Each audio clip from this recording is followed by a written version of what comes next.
So today in this baking video, it's going to be a two-part baking video because I'm showing you how to make homemade pumpkin puree from scratch, from like a real pumpkin. And then I'm going to show you how to make homemade pumpkin pie. So stay tuned. Okay guys, so what you want to do is you want to get yourself a real baking pumpkin. You cannot use the pumpkin that you use for a jack-o'-lantern because it's not gonna work. They are specifically two different types of pumpkins.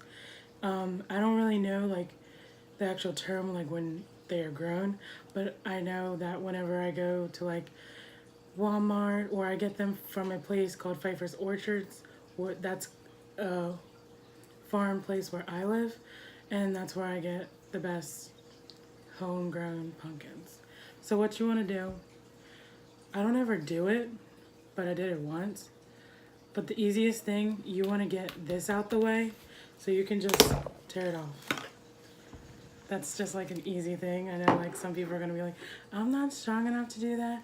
But like, I've had this sitting here for a couple of days, so it's like easier. So you're going to cut your pumpkin in half. I like to try to fit the pumpkin on one baking sheet because I'm lazy and I don't like using two. But you want to cut it in half. Some people just cut it in half and then leave it like that, but I don't, since I don't want to use two baking sheets. I cut it in quarters so that it makes room. So we'll be back when this is cut into quarters. Hey guys, I'm back now. And so like I've cut my pumpkins, and when you do this, you got to take out the inside with the seeds because you don't want that. But it's okay if you still have like a little bit left over of the stuff because honestly, I've done this multiple times. It doesn't make a difference. But if you're like me and you can't cut pumpkins straight, that's okay because this side, this is one half. Like, it's so weird. And like I ended up having a fifth piece because I couldn't get the line straight. And then this is the other half. It's so big with this on it, so that's okay. You want to either, I don't typically think that you should just put it on like a greased baking sheet or foil, because I've tried foil, it's gonna stick. And you don't want to really oil these when you put them in the oven, because when you take them out of the oven, I heard that they can be a little bit slimy and disgusting because of all the grease that you put on the pan. So I like using baking paper, baking parchment. It's easiest for me. So people use a whole bunch of different oven temperatures, but I typically do 375, and I usually leave it in the oven for probably like an hour, hour and a half. It just depends on how soft they are when you check them at that hour mark. So I will be back when these are done to show you the finished product. Hey guys, I'm back with the cooked pumpkin. I'm gonna edit in a picture of what it came out looking like. And I've let it cool for probably about like 5-10 minutes. And what you want to do is you're going to take a piece. I'm going to take the smallest piece. And I literally, the first time I like did this method, I used a thing with holes in it. Don't use a thing with holes in it. You don't have to specifically use this. You could use a knife or something. But for me, it's the easiest thing when I can just like scrape against the skin. And you get out all of the flesh on the side. That's the part that is key for this to make it good in your recipes. We will be back to show you the next step. Hey guys, I'm back now. This isn't really called pumpkin puree because we just took the skin off. You make it puree by either you can put it in a food processor, put it in a blender, you can mix it in a stand mixer, but I like to generally use just like a potato masher, and you can just go in like you're like mashing potatoes or whatever, just to make it soft and look like the texture, the consistency of like puree pumpkin that you get in the can when you go to make your own pumpkin pie. So I'll be back to show you the finished product.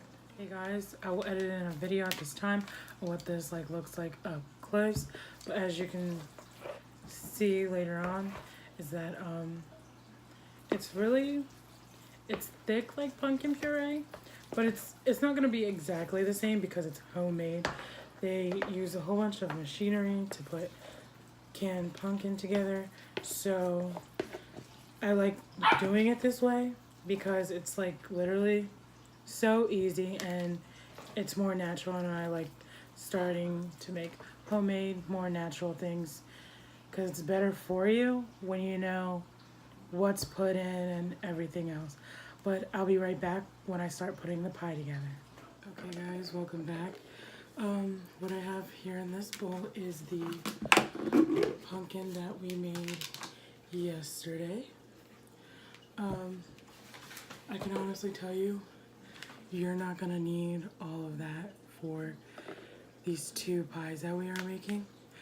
I never usually do, you can, but like, I don't ever, it's too much for even like a deeper dished pie. But here's the list of ingredients. You're gonna need 2 large eggs.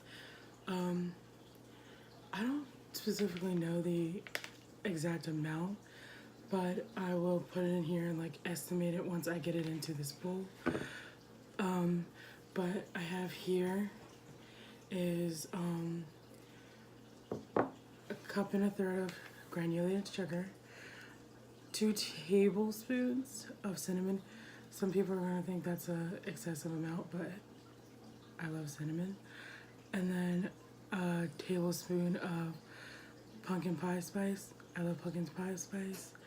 A can of evaporated milk,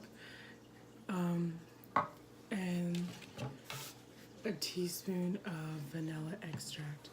I usually put more than a teaspoon because I like the taste of vanilla, but you can put the teaspoon or a little bit more like I do. So first of all, you're going to get your eggs cracked and into your bowl.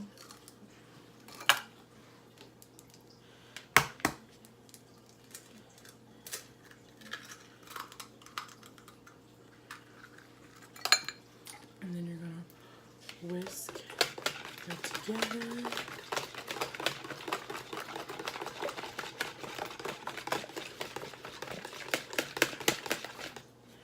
And then once you have your eggs, mix a little bit of your evaporated milk in. Not all of it because that goes in at the end, but we just want to get our eggs a little bit more familiar with it. And then onto our pumpkin pie puree. I would say about, it's probably a little bit over, maybe around 2 cups out of the pumpkin that I have. And I'm going to save the rest for a video for later. I'm not going to tell you what it is right now, but we're going to mix all of this together.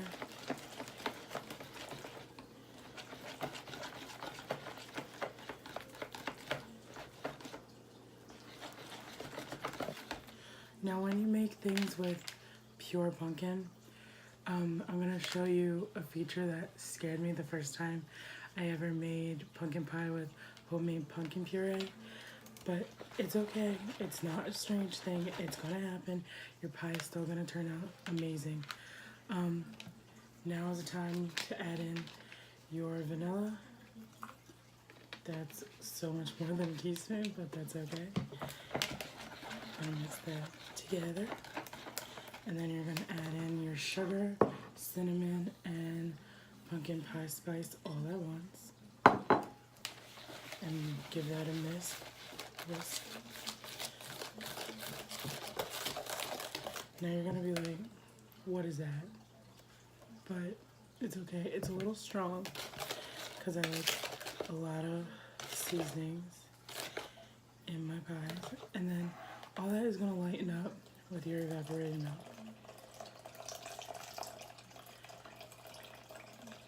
My evaporated milk's a little weird because I couldn't find my actual can opener, so we had to make it work. And then you're gonna mix that together, and then it's gonna lighten it up.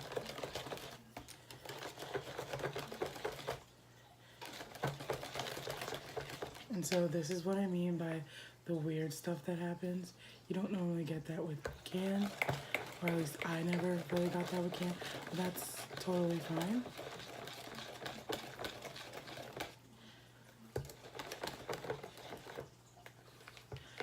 And now I'm gonna pour it into my prepared pie crusts.